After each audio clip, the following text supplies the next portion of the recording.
All right. So, just by also a show of hands, has anybody not heard of either of these tests? Or maybe you've recently heard and you have no idea. You're like, what the heck? One more test we have to take. What is this? Is anybody in that situation? You're unfamiliar with preview. Um, no problem, Mariana. We are happy to have you here.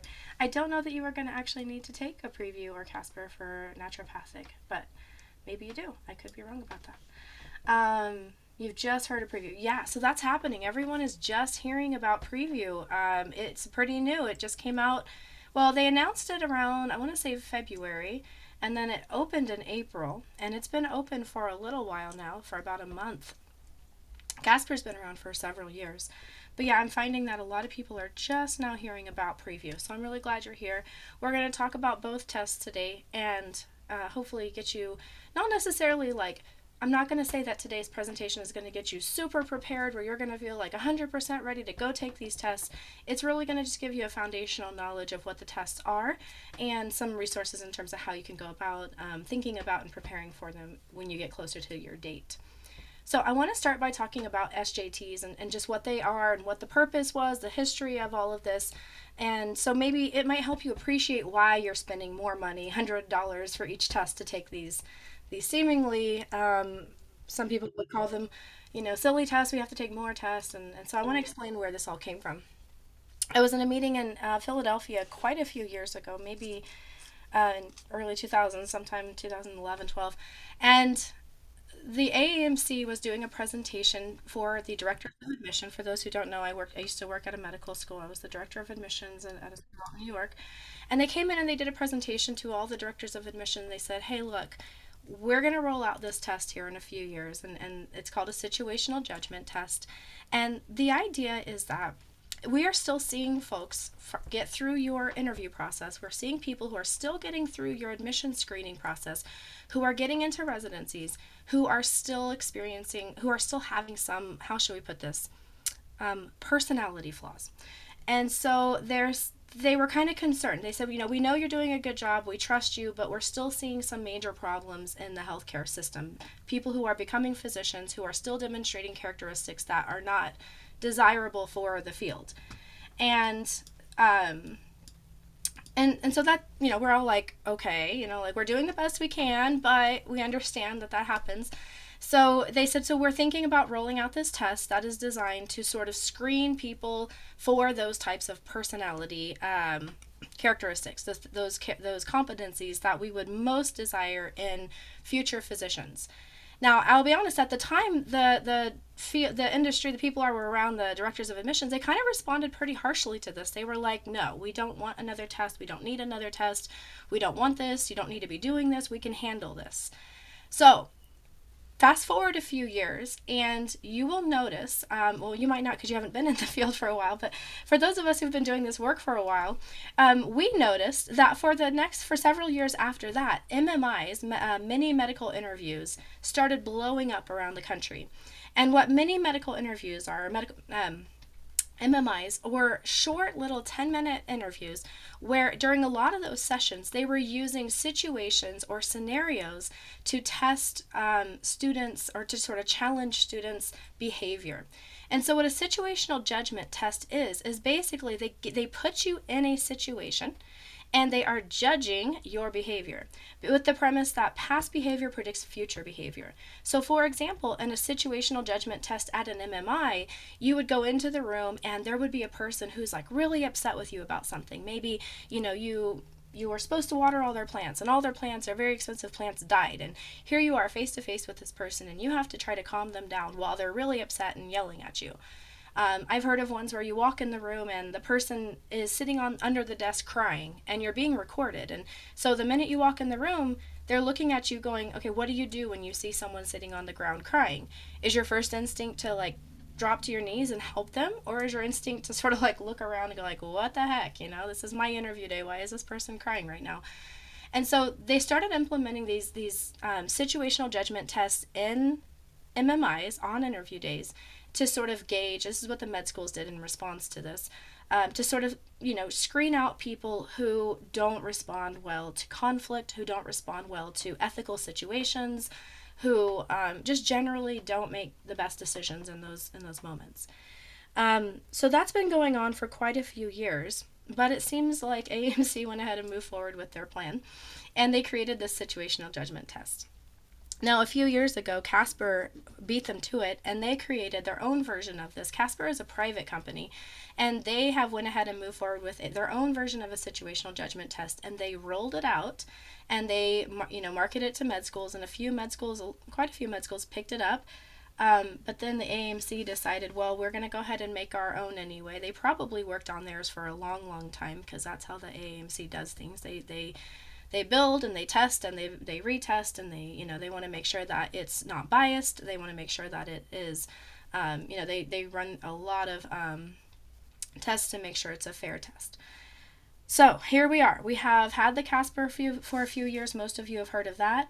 But just this year, they have finally got done with the SJT. And so the idea behind these situational judgment tests, I hope you all would agree and go like, okay, well, that makes sense, right? Like, it would be good to screen out people who don't make the best decisions when they're in moments of conflict, or when they're in situations where they should be compassionate. And for most people who are kind and thoughtful and normally would, respond in the most appropriate way, these aren't anything that you have to be afraid of. There's nothing that you need to necessarily fear. This is not content knowledge. You don't need to be an expert on ethics to do these. You don't need to study anything. There's nothing you need to necessarily learn to do this. The thing you have to know is that how would you approach, what are they looking for in your answers? And so that's what we're going to talk a little bit about today. We're going to talk about preview first, and then because CASPer has a lot more to it, I'm going to spend a little bit more time on CASPer. So preview is $100, and it has unlimited schools. You can send it to any of the schools. You only need to add one school in to register. You can go back in and add more schools, but I'm going to give you the list of schools. All of this is on the AAMC website too, so if you don't have this access to this video, you can always, it's on the YouTube channel, but you can always go and look on the AAMC website. Registration's been open. I highly recommend, if you have not registered yet, to please go and do that and just try to get it done by July. From what I understand, not a lot of schools are using this for screening, meaning whenever schools are finally reading your application, which happens after you've submitted your secondaries, they're not necessarily using the preview score to screen you in or out for an interview. I can't say that I know that every single school that's using preview is doing it that way, but based on a recent webinar that Charlie and I and the team attended, it sounded like some of the schools are simply using preview more for the end of the cycle, like when people are waitlisted, or if they're trying to decide between two candidates, they're going to use preview to sort of break that tie. A lot of schools are also using preview right now for research purposes, because usually med schools are not going to put a ton of weight on something to predict the quality of their future med students without any type of research. Remember, these are very scientific, pragmatic people. They're going to be looking for some predictive value in any tool that they're using to select their candidates.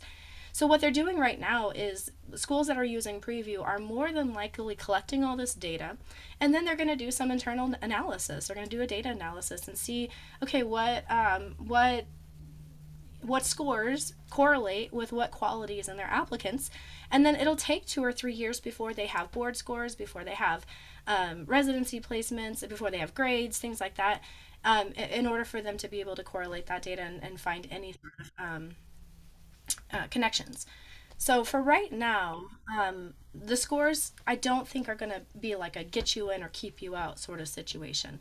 So I hope that takes the pressure off of you a little bit. I mean, nobody likes to not do well on a test, but if you happen to not do well on it, I don't want you to think that it's over and you're done for and you should just close up shop because you didn't do well in the preview. I don't think it's going to be like that at all. These are currently the med schools that are using preview, and it has, whether it's recommended or required, and you can see there are only 5 schools that are actually requiring it right now. Well, I take that back. Michigan State's requiring it, but they will accept either preview or CASPer. Some of them are only using it for research. So you can see there are 3 or 4 schools there that say research only. That means they're just doing what I said. They're just collecting data at this point to see what the predictive value of this test is. And then in the future, they'll know that when they combine the test scores with certain qualities in people, that it will generate for them some type of indicator of your future success. But for the schools that recommend it, of course, they're going to tell you, yeah, we highly recommend that you take it. If you don't take it, it's not going to be counted against you. But what they want you to take it because then they get more data collection. So if you want to take it, take it. If you're applying to any of the required schools, which I guess most of you are probably going to be applying to UC Davis or UCLA, then you're going to take it no matter what, and you might as well. All the schools will see it. So your score goes into your AMCAS application. Only the schools that use preview will see your preview score. The schools that are not using preview will not have, they won't be using that for any reason, so they won't see that. I see a question. If we take preview, will schools that we apply to who don't require it or recommend preview see the score? So my understanding, that's okay, Jocelyn. My understanding, and Charlie, I would love if you heard different, but my understanding is that they don't see it. I believe that when schools set up their AMCAS, they would indicate when they're setting up their AMCAS on the back end, whether they're requiring preview or not. And if they're not, they won't be able to see those scores in the application. So that was my understanding. Mine too. Yeah, we're on the same page with that. Okay, cool. So preview is, I think it wouldn't really be fair to call this a multiple choice exam. What it's not is, it's not a written exam, but it's also not a right or wrong answer exam. And so let's look at this example of a question and let's think about what the predictive value of this question might be for a school of medicine. So we have, you're pursuing a 2-week volunteer opportunity at a well-regarded local clinic. When you receive your course schedule, you realize the volunteer opportunity would conflict with your weekly required lab. This is the only time that the lab is offered this semester, so you are not able to make up the lab. Participation in the lab will count toward your grade. Please rate the effectiveness of each response to the situation. Now, remember who your audience is. If I'm a med school, and here's the problem, right? I'm either going to go skip my class to volunteer, or I'm going to go to my class and miss out on this really awesome volunteer opportunity. So, should you skip your lab for 2 weeks to attend the volunteer opportunity? Now, when you're making your decision about whether that decision would be very ineffective, which look down at the bottom, this response would cause additional problems or make the situation worse, versus very effective, this response would improve the situation. I want you to remember that you have multiple people involved in this decision, right? So it's not just you who is affected by this, it's also your instructor who is going to be, I would say somewhat offended if you don't show up to a required class. So you have to make a decision about if you skip your lab for 2 weeks to attend a volunteer opportunity, would you consider that anything but very ineffective? So some people might say, well, if you're the kind of person that says, volunteer opportunities are really important and they're just as important as class, and so probably that would be maybe effective or ineffective. And you just kind of, you put that down. Let's say you put ineffective. Now, next one, ask your lab instructor to identify a solution that will allow you to attend both. So who's affected by this? You're asking your lab instructor who has already indicated the policy for the class. You ask them to find a solution that benefits you. Is that an effective way to handle a situation from a med school point of view? And so if you think about this in like a very sort of like common sense, and who is being considered here, who's going to see this, who's going to think about, well, the med schools don't actually see your answers, they just see your scores, but we assume the AAMC is going to be thinking about this from a med school point of view. What would you guys put? Do you think it's a good idea to ask your instructors to change their policy to benefit you? Give me a hands up if you think that's a real good idea. It's okay if you do. I won't make you feel too bad about that. So yeah, I think most of you are probably like, yeah, I probably shouldn't ask my professor to change their policy to benefit me. Yeah. So the next option, stop pursuing the volunteer opportunity so that you can attend the lab. well, I really want to do this opportunity though. This is going to hurt. I really want to do this. So I'm going to have to miss this really cool experience just to go to class? I mean, I don't know. Is that a good idea? What do you guys think? Should you be like losing your opportunity or pre-health experiences to go to class? You must have no. He's gonna totally skip his class to go to those experiences. No, I'm just teasing you. So I think you're starting to see, right? Like this is not a sort of like a rocket science test. This is I don't want to say it's common sense either, because how often does this real experience actually affect people? Like, have any of you ever been in this situation where you had to make a tough decision like this? Have any of you ever had to choose between your classes and an experience? Or studying for a test or doing something for your clinic or your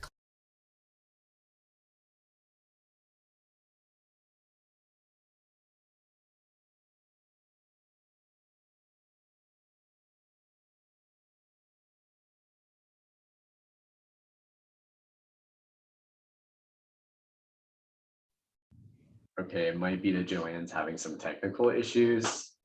Is she stopped presenting?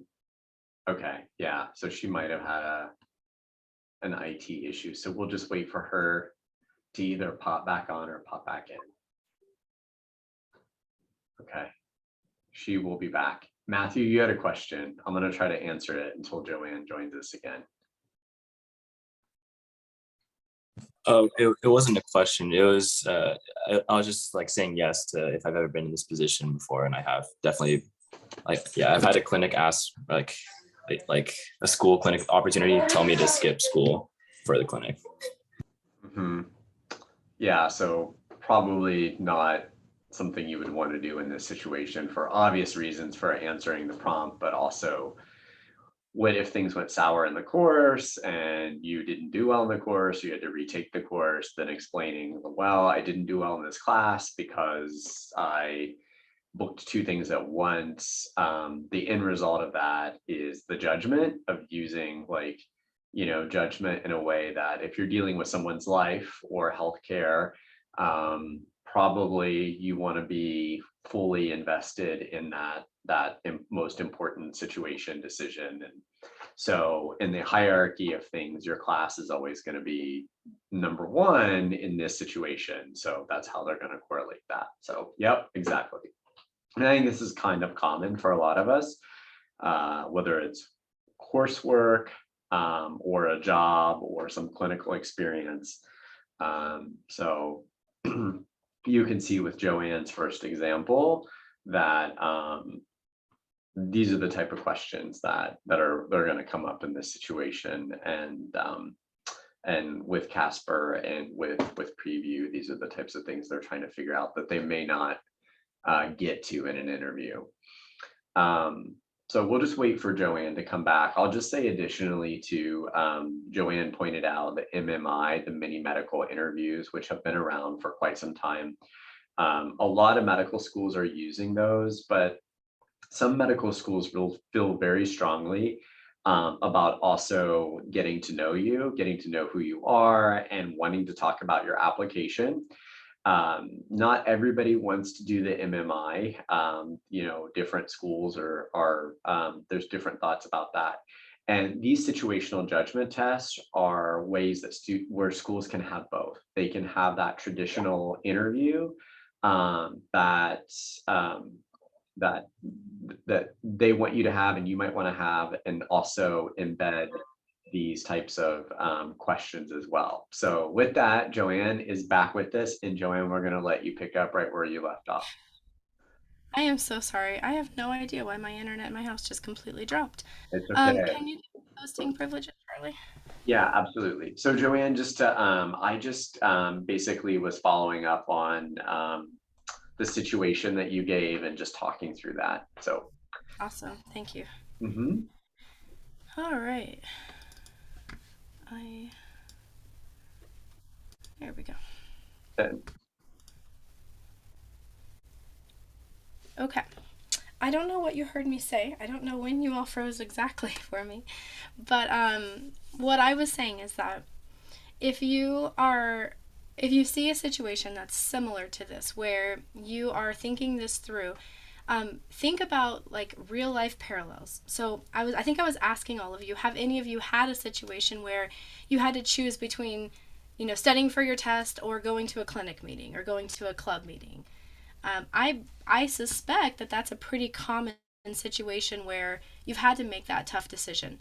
And from a med school point of view, I would guess that the right decision is always to go to class.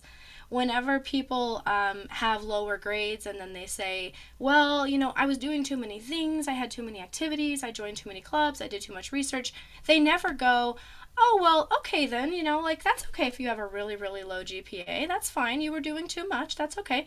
No, they go, well, that was a really bad decision, right? Like you've got to own up to that and say, well, that was some pretty poor judgment on your part. And so it's okay if you made that mistake, but if you say, oh, well, I did so many things, that's why I have bad grades, they're never going to go, oh, yeah, that's cool. So if you think about something like this question, you've got to remember why they would be asking you this. If you are going into med school, they want you to continue to make good decisions, especially focusing on your academics. Not all of the questions are going to be like this. The questions could literally be anything under the sun. My understanding is, though, that some of the questions are going to be focused on issues around social determinants of health. Does anybody here know what social determinants of health are? Jesselyn, you're nodding. You want to throw out a couple? Can you give me a couple examples of social determinants of health? It's pretty much how, it's like the name of it, but like how society affects like how healthcare can be delivered to your community is what I'm guessing. Yeah, so there are some very specific ones. Does anybody know a couple of really specific social determinants of health? Race? Race can definitely affect health, specific, not necessarily race itself, like not genetically, but things like racism can affect health. So, for example, if you experience racism on a regular basis, you might have a higher rate of stress and a higher rate of heart disease. So that could be an indication. Things like income, access to fresh food, so living in a food desert, access to transportation, insurance, even religion or language barriers can sometimes be a social determinant if it affects the ability to access care. So questions like that might surface just to see how you feel about working with people who come from underserved communities. So you could imagine that someone who has never had any experience working with an underserved community and has no concept of the needs of certain populations, if they have no experience with that, when they do a question about that, they might be very oblivious to those needs. So they might answer these questions very differently than someone who's had a lot of exposure to communities where there's a high level of, or a lot of exposure to social determinants of health. So in some ways, tests like this, if you've had a lot of experiences like that, that could be really beneficial to you. If you generally make good decisions and you have, use your common sense in questions like this, you should be just fine. Right? This is, again, not going to give you, this is not going to be a test on your knowledge on ethics or anything. Any questions about what to expect from this?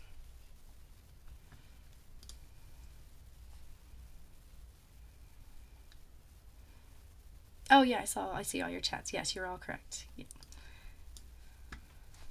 No questions? Does this feel like something you could do? You feel a little bit more confident? Oh yeah, that's a great question, Dominic. So yes, is this exam taken on our computer at home? Yeah, absolutely. Sorry, I took that knowledge for granted. So CASPer and SJT is definitely done on your computer. You are going to need a webcam. You are going to need reliable internet, not like my own, and you're going to need to have a nice quiet space for about an hour and a half. So you're going to be recorded while you do it, just to for CASPer, just to ensure you're not reading things and I guess cheating. And yes, Jesselyn, study materials are available on the AAMC website. So you can go to the AAMC preview. I just Google AAMC preview, and there's a whole bunch that comes up. They have a whole booklet designed just to help you with this test. I would encourage all of you to read the whole thing word for word. What I try to do is just kind of pull out the highlights for you, some of the logistical stuff, but I've read the whole thing. I would say most of it, what you're going to read is you're gonna be okay. It's not gonna be anything that's gonna throw you for a loop. Are we, the test takers, allowed to see our scores for the preview exam? Yeah, they actually go straight into your AMCAS application. So you don't get to decide whether they go in your AMCAS or not. If you want to retake the exam, you can. So if you don't do well on the exam, you can definitely repeat the exam at $100 a pop. So that's totally up to you. There isn't as far as I know, there's not a full length that gives you an accurate score. I didn't see anything like that.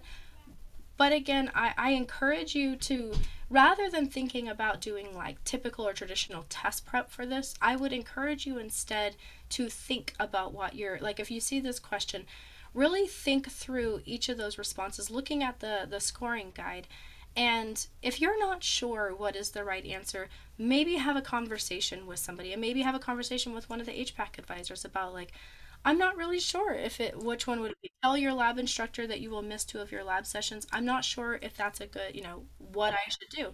Maybe just having a conversation with somebody about your decision making might help you see different perspectives that you had not considered before. And so it could be like if you have a nice, supportive study group of pre-meds, you guys could have some conversations about some of these and share your different points of view, just so you can start to see things from more perspectives. And then when you make your decisions about this, about each question, you can consider other ideas. So let's see, what would be considered a good score range on this exam? Well, you want to be in the so again, like Neha, this is not a score that has any predictive value at this point, so the word good is a little loaded, but there's going to be like a high percentile, and of course nobody wants to be in the lowest percentile, right? Nobody wants to have a low score. I'll be honest, I've seen the scores. I didn't think to put them in here. You're going to see when you get your score back, it's going to be on the AMCAS application. It'll tell you what score band you're in. But you're going to do the best you can, because there's no way to, this is not the MCAT. There isn't going to be any test prep for this. You're going to do the best you can. And if you end up being in the lowest level, the lowest quartile, you can certainly retake it if you want. I just don't believe in my heart that this is going to be the thing that's going to get you in or keep you out. Like we said, I know UCLA said in the webinar they're not using it for screening. When I worked up at UC Davis, they did not use it for screening. They used it only for research purposes. So I don't think that this test is going to harm you in any way. So I don't want you to panic. I don't want you to stress if you don't do really, really, really well on it. Do the best you can and move on. There's going to be far better things you need to worry about in your application, like your personal statement and your experience writing and everything else besides this test. But do the best you can. I think the best way to prepare, like I said, is to look at what they have online and to think about it. Thinking is probably your best bet, looking through each of the prompts and just considering who is most affected by each decision. Any other questions? Okay. Well, let's move on to CASPer then. So, CASPer you do want to take early if you are applying to any of the schools that require CASPer, and there's quite a long list of both MD and DO schools that require CASPer. And the reason why you would want to take it early is because there are schools that do use it for the screening purpose, meaning they have incorporated the CASPer scores into their initial process. Again, we don't know, because schools don't tell us what their screening process is. We don't know how many schools use it for screening. We don't know to what degree it plays a role. I can't tell you that 60% of the decision is based on the CASPer score. I highly doubt it. I think that CASPer is going to be one of many things that they just look at, that they take into consideration. When a med school is making a decision about you, they're very rarely going to make that decision based on a single factor or indicator in your application. So if you have a lower, and I've seen many people who have a 30th percentile on their, who have a 30th percentile on their CASPer score, they still got into med school. I don't honestly believe in my heart that this test is the thing that's going to get you in or keep you out. So, but take it early because some schools do use it, as in they need it in order to send you into the screening process. They changed it this year. It used to be $12 and $12 per school. Now it's $84, and you can send it to up to 8 schools. You don't have to list all 8 schools into your application or into CASPer in order to register for the test. I hear a lot of people say, well, I haven't made my school list yet and I don't know what schools I'm applying to. So just pick one school and just go ahead and register for it if you haven't already. And then you can go back in later and add more schools.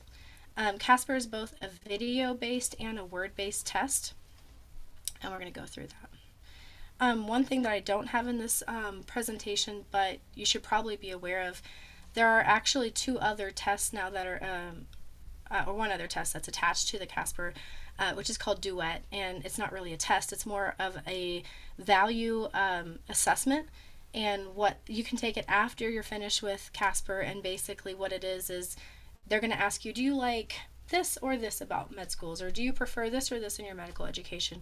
And you would indicate things that you prefer. It's supposed to match you. It's supposed to give the school some like profile or score indicating what your preferences are in a med school education. I haven't talked to anybody who loves that. Everybody I've talked to hates that because they don't want to put something in writing that says like, yeah, I prefer rural education over urban education, or I prefer PBL learning over traditional learning, because most people are a lot more dynamic than that. They'd be willing to go anywhere. Dominic, you do not have to register for Duet separately. It happens, it becomes available to you after you finish your CASPer test, and you can register and take it. They give you a certain time frame in which you need to take that. It was in the last couple of years not required at most schools. I do not know at this moment to what degree any of the schools require Duet. It's very new. One of the things I hate as being a pre-health advisor is much of the stuff that comes out, they don't tell us before it's coming out. I've heard a lot of things from students that, as soon as they're rolled out, they don't necessarily send all the advisors like a memo that says, hey, we're about to do this thing. So there's not a lot of, I have not seen a lot of information on Duet in terms of, from the med school point of view, how it's used, the value it brings, anything at all. It was just a tool that CASPer created and kind of rolled out last year that honestly threw everybody for a loop. So CASPer, you are going to want to set aside 90 minutes of pure uninterrupted time where you're going to have a reliable internet.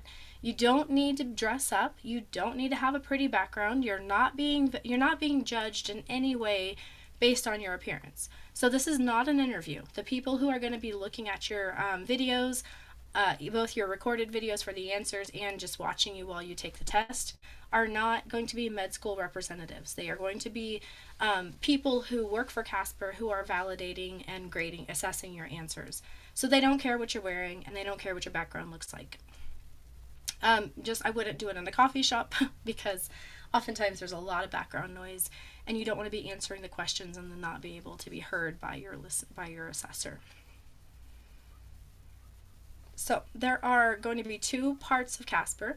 There's going to be a video-based scenario, and then there's going to be a written scenario. And for the video-based, it's a lot like an MMI.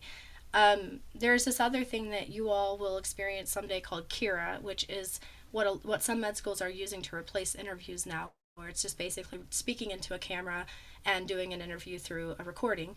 That's kind of what this is. So in your scenarios, your recorded videos, they're going to give you a question, and you're going to have, they're going to give you 3 questions, and they're going to give you 5 minutes to answer the questions.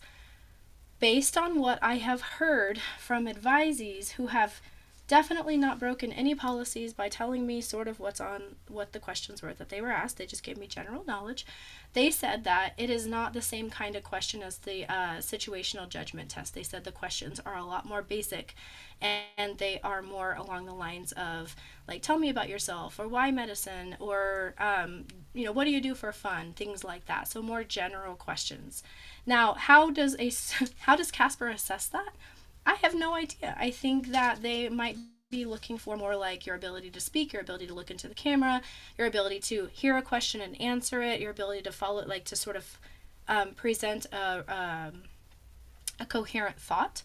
that would be what I would assume they are measuring. Thinking about the 15 core competencies, one of those would be oral communication. I'm guessing that might be what they're assessing in those short videos. So the written scenarios are a lot more, I would say, challenging for people, because you're going to have 4 scenarios, and in each scenario you're going to have 3 questions, and you're going to have 5 minutes to write all 3 questions. So the major disadvantage with CASPer is that you have to be somewhat of a fast typer, and also I would say somewhat of a fast thinker, because like some people process differently. They process information differently. So for sort of neurodivergent people, this might be a little bit of a challenge to have to, like, on the spot think of questions. Well, or answers. This actually isn't that different than what you're going to have to do if you have an MMI. But again, some people process information differently. So if you are really good at verbal communication, but written communication is challenging, this might be a little bit more challenging for you. Now, let me follow up and say that they are not grading you on grammar, spelling, or editing. So you don't have to go back and, like, make sure everything is written well. You don't have to have paragraphs. You don't have to use periods. Like, they are not looking at your writing. They're purely looking for ideas. But you still have to actually get the ideas on the paper. And we're going to go through a couple of scenarios so you'll see what I'm talking about.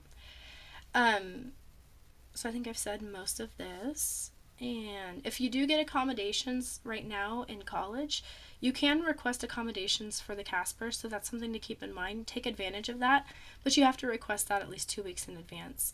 The schools never see your CASPer responses, so again, like, if you have terrible, grammar and you're worried about them thinking you can't write, they're not going to see that. So don't worry about that. Just all they're going to do is see your overall grade, which will be released to you in about 2 to 3 weeks. And you can only use your CASPer scores once a cycle, so you can't go back and if you take it once and you get 90th percentile, you can't use that for your second time if you have to reapply. Okay. How are they graded? There's going to be interrelated raters, basically, who are trained to identify certain qualities in your answers. Similar to how an MMI is graded, what they do is they train their listeners to identify certain qualities in answers. So there's going to be certain points. You're going to get more points for saying certain things. It's not that your answer is right or wrong. It's not that you come to a conclusion. I've had some of my folks who had 90th percentile on the test say that they actually never even got to the answer. They never finally said what they would do, but they did really well because they had more thoughts throughout the process. They identified more of the points that they were looking for. Okay, so we're gonna talk about a couple of prompts just so you can kind of see what we're talking about here. Anna is a human resources agent in a growing organization. She is also very close to a very close friend to you. She has done an incredible job for the company and is well loved by all who work with her. You work in the accounting department, and as you are reviewing an expense report, you begin to notice that there has been dubious spending on the company account, including groceries, clothing, and luxury items that were not approved by the company. Anna is the only person who has access to company funds, and reporting such a large offense will definitely result in her losing her job. Okay, so these are the 3 questions. What's going through your mind? What should you do? Describe a time when you've made an ethical decision that was not popular with others. That 3rd question is actually a really common interview question. Just a heads up for MMIs. Tell me about a time when you made a decision that people didn't agree with. That's a common question. So here's what we do with all scenario-based questions, whether you're doing a CASPer or an MMI. First thing you need to do is you obviously need to identify what is complicated about this situation. It might feel really obvious, but we really need to break it down almost like at a slow-mo level. What's complicated? Who is affected by what you might have to decide to do here? So, Anna is a good friend of yours. That's the first thing that's complicated. So, if you tell on Anna, you're going to ruin your friendship, potentially. If you don't tell on Anna, what could happen? Well, you could get in trouble, right? So now she's put you and you and probably others in a predicament where you might have to tell on her. We also don't know what the circumstances are. So do we know if Anna really did this? It seems like kind of obvious that she did, but should we make someone guilty and draw conclusions without really knowing everything? Assuming that Anna did make this bad decision and use her card for non-approved purchases, you're going to have a conversation with Anna at some point. You're going to have to come face to face with that. So you would simply, what's going through your mind, you would simply write out everything that's complicated about the situation. Why would this be so hard for you? And then what should you do? I'm going to give you a hint. If there is a policy that is enforced by a company, you should probably always do what the policy is. So if you know that, stealing from a company is bad, then you should probably always follow the company policy. So it's, I don't know, does anybody disagree? Like, do you all think that you should you should go ahead and report what you're seeing? Or does anybody see an alternative, a way around this? I would love to hear your thoughts.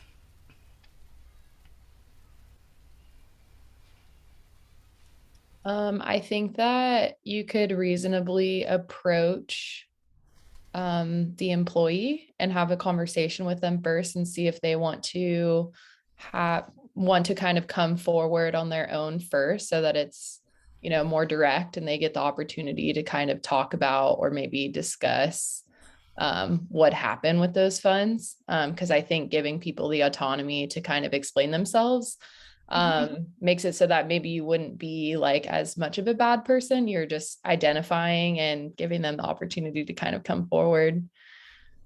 So you're a bad person if you are doing your job and identify when someone's breaking a policy?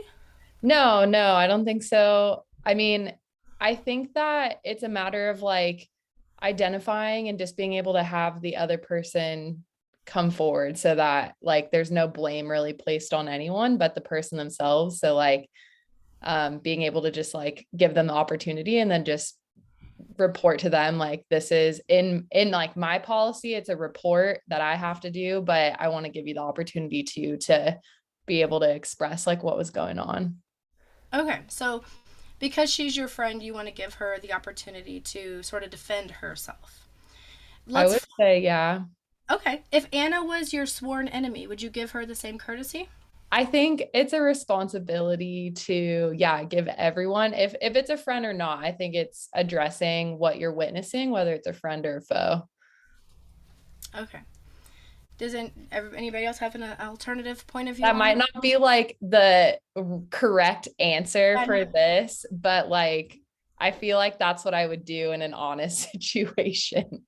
Okay. Yeah, I'm not here to say, I'm not going to say right now it's right or wrong.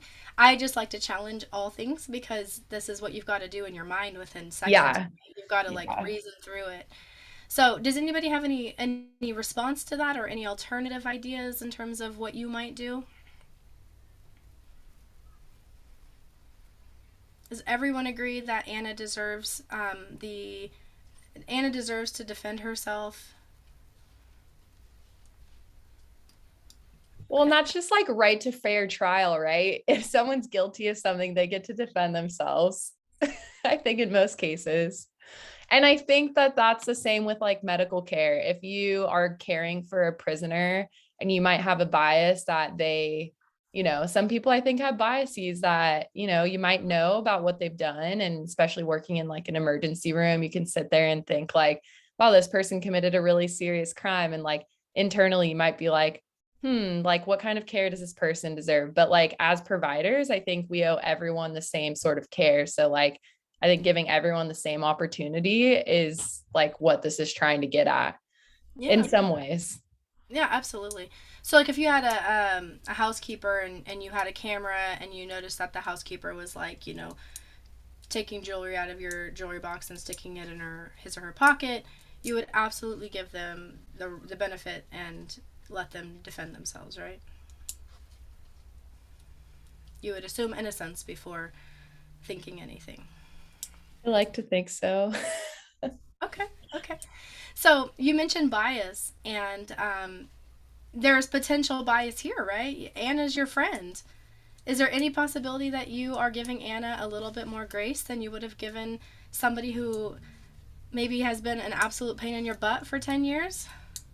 Like, imagine there's someone who you absolutely can't stand. You finally catch them stealing.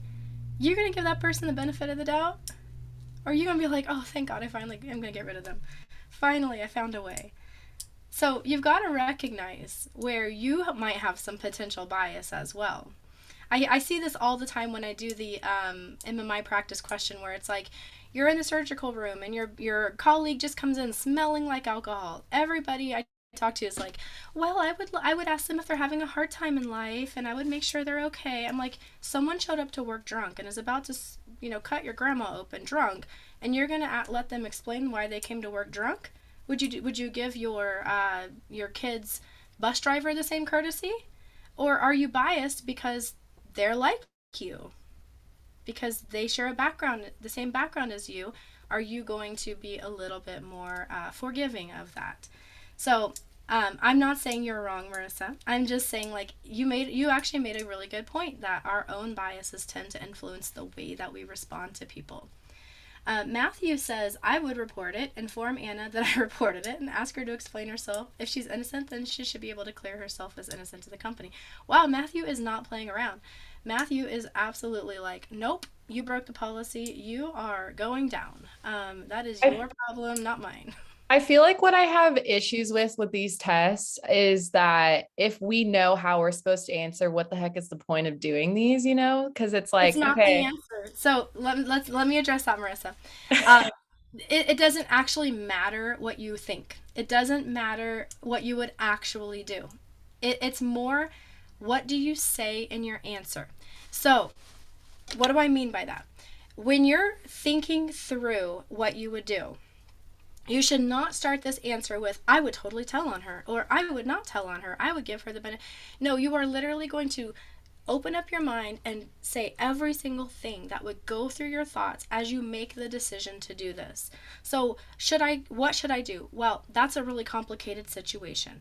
On one hand, telling on her seems like the really, logical thing to do, because she clearly broke a policy. And if anyone else were to do this, I probably would feel inclined to tell on her.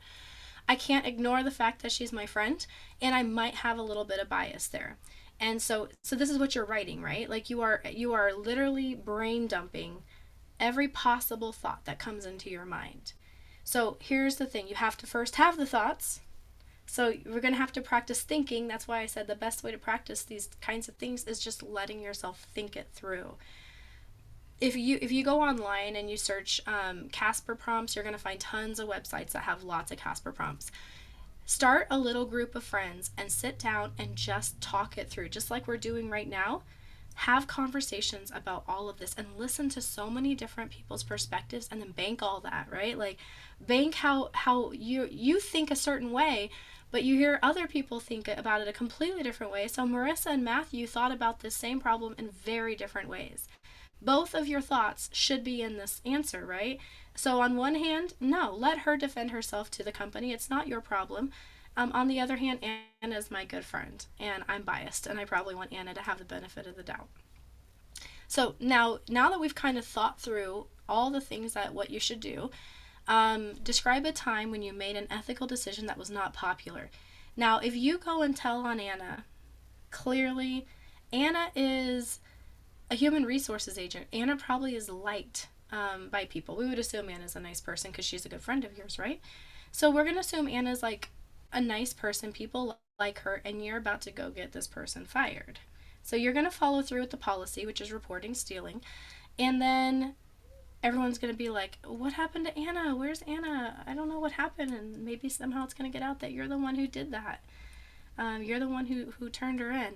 So you're going to make a decision. I'm not saying that's the decision you're going to make in this case, but this is an example of an unpopular decision, right? So you can think of a parallel to that. When is the time where I had to do something that people got mad at me about?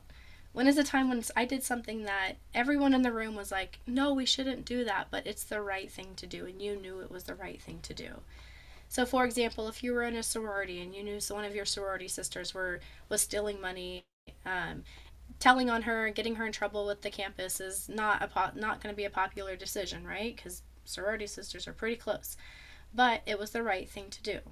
Or a time when you're in a research lab and you know that, one of your lab mates has been skipping a step in the data and maybe making up some results. Everybody loves this person. You're going to have to tell on that person because that's not okay. You can't make up data in a research lab, right?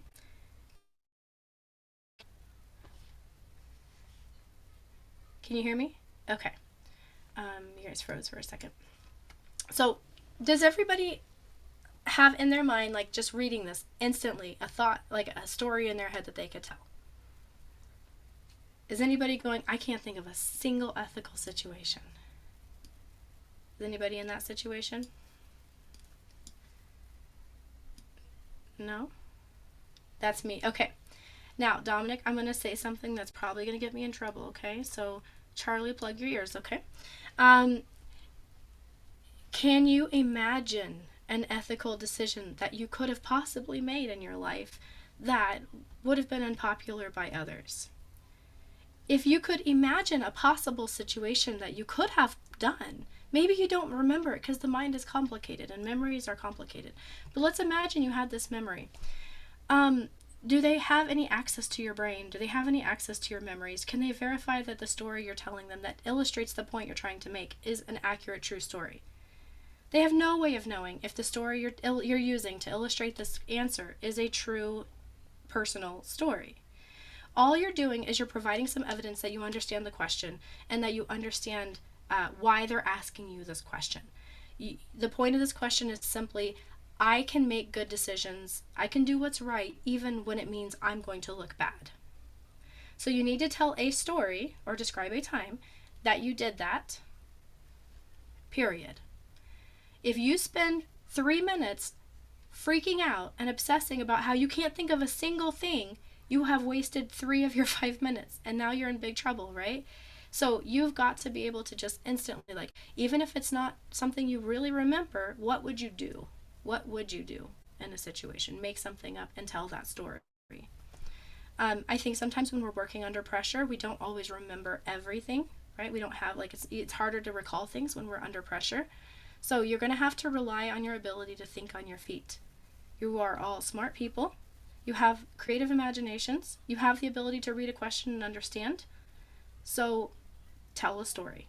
That's it. Okay, Charlie, you can stop. You can unplug your ears now.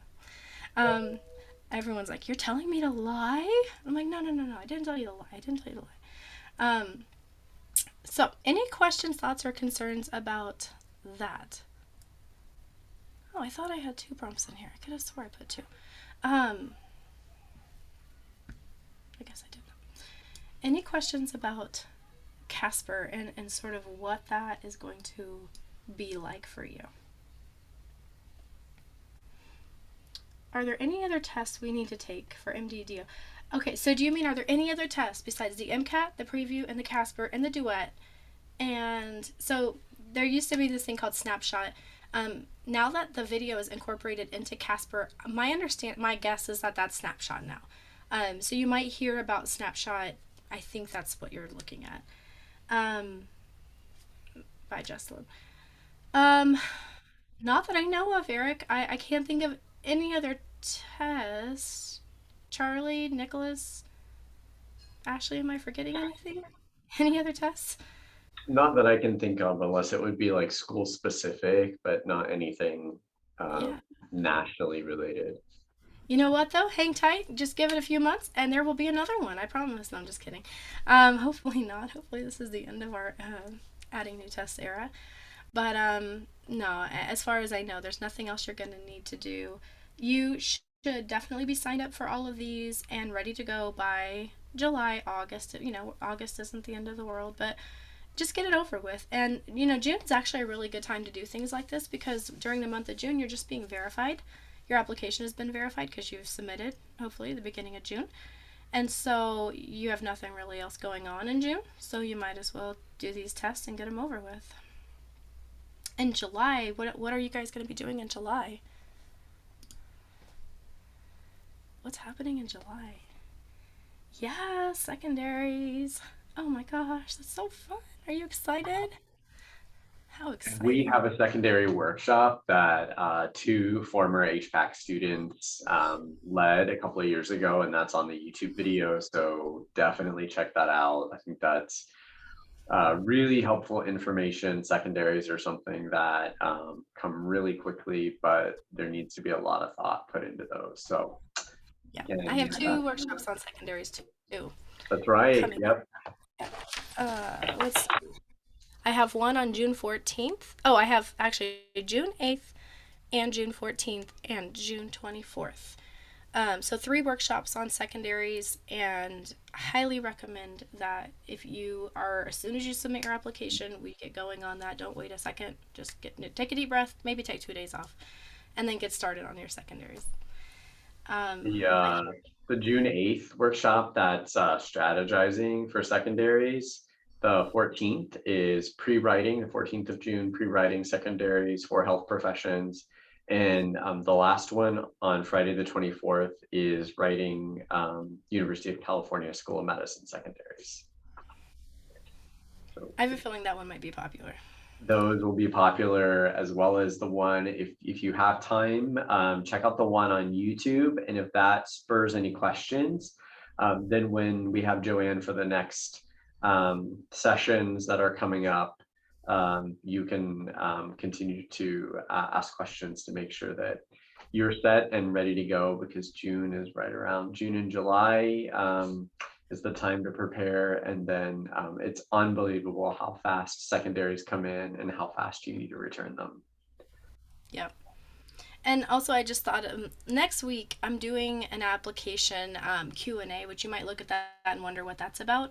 So since you're going to be submitting, you can submit your AMCAS on the 31st. You might, hopefully you're all in there filling it out right now.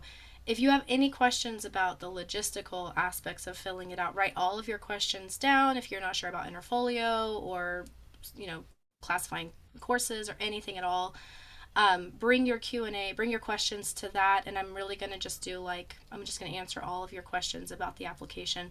If no one has any questions, then I could do some content, but I really want to keep that space, because I know right at the end everyone tends to be a little, how do we put it, panicky, is that the word? No, nervous. So we'll meet then, and hopefully you'll feel better after that. But thank you so much for coming, everybody. I love spending hours with you. It's really great to see some of you who are coming back every time. We're all at drop-ins on Wednesdays from 2 to 4. So if you'd like any help with your application writing, please come by and you can meet with any of us. And we are happy to help you get ready for this exciting process.